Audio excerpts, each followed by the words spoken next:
All right, so this is going to be the first thing that we can put in the performance category.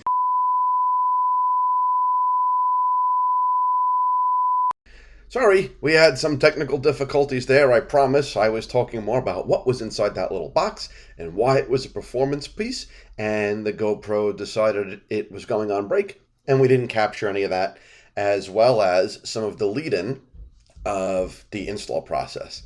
So let me just explain to you now what's going on. Inside that box was a thermostat. So the Dodge Challenger runs at either 203 or 208 degrees stock.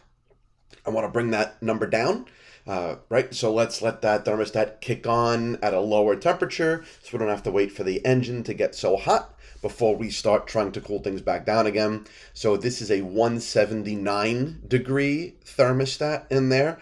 They're basically identical, right? If you look at the two of them side by side, you can't tell a real big difference. They fit in the same way. It's just literally the simplest mechanical thermostat. If you've ever seen an old school thermostat, and I'm going to try to pop one up probably in the corner, one of these corners, maybe it'll be there by now. That basically is nothing more than a little metal spring inside, and as it gets hot and cold, it expands and contracts accordingly, and if you have it set to a certain temperature, it contracts, and when the spring contracts and gets smaller, it pulls up a little lever, and when the lever goes up, the mercury slides down. There are two pieces. When the mercury slides down, it connects to them, closes the circuit, bingo, right? Now it goes all the way around, and your heat kicks on, or your air conditioner kicks on, whatever the case. So, not dissimilar. Metal expands and contracts in heat. Engine gets hot. Spring reacts. Spring is set to react at a certain temperature. And we cool things back down. So, why do we want to do this? I mean, it's inexpensive, so why not? You want to have cooler temperatures in your car, right? Hot metal, never the best thing in the world, obviously. You know, we put cold air intakes in, we put new thermostats in, right? The cooler we can keep it, the better things are going to run. There's that. And, well, I have some future plans. That pause was deciding whether or not I was going to share them. And I'm not. But there are some future plans where I think running cooler will be helpful, if not necessary. So there you go.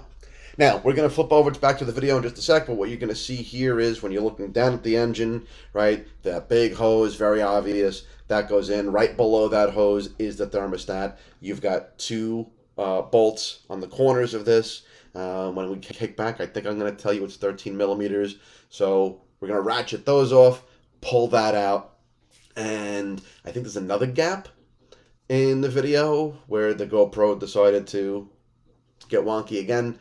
And in that case, I believe it's when I detect that as soon as I start opening the hose, all of the coolant is going to drip right out.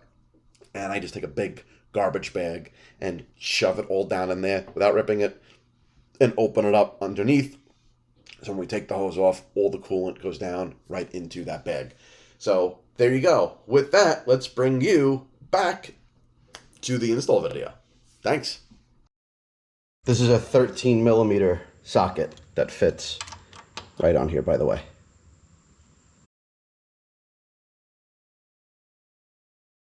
So I immediately heard dripping and see coolant under there. So that's not going to work. We need to do something to catch all of that and protect myself from making a mess.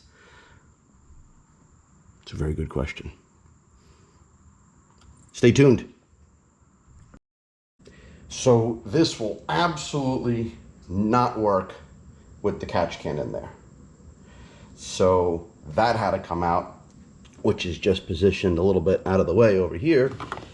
And then now I need an extension.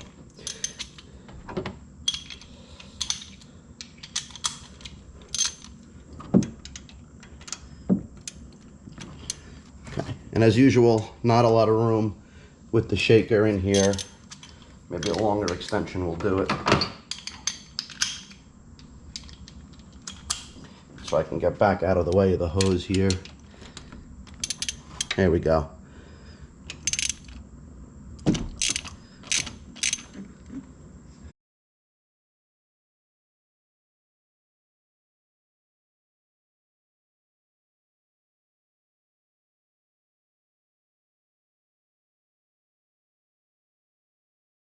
Both of those are out, and we now have this hose is free and clear. And can you see right there? There's the thermostat. Right there. Pull this puppy out.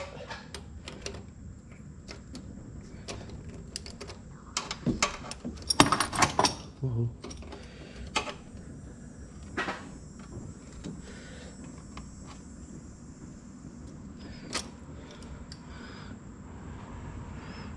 I don't know how it comes out.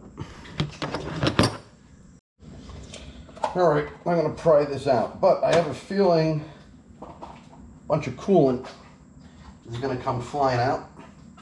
So I should probably have this next one ready. And my handy little catch bag is right down below. So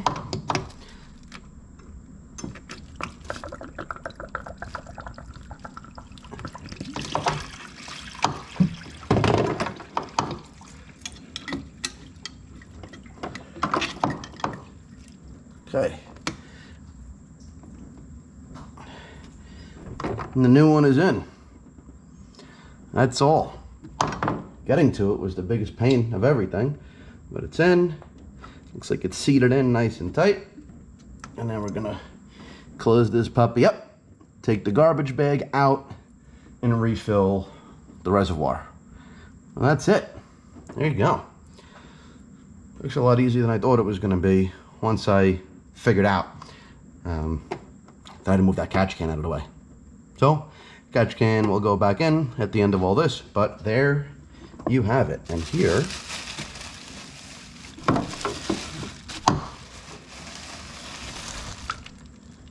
is a whole bunch of Kool-Aid for you. Cool. That's it. I'm gonna button this puppy up, but there you go. That's everything. Another one down. See you soon.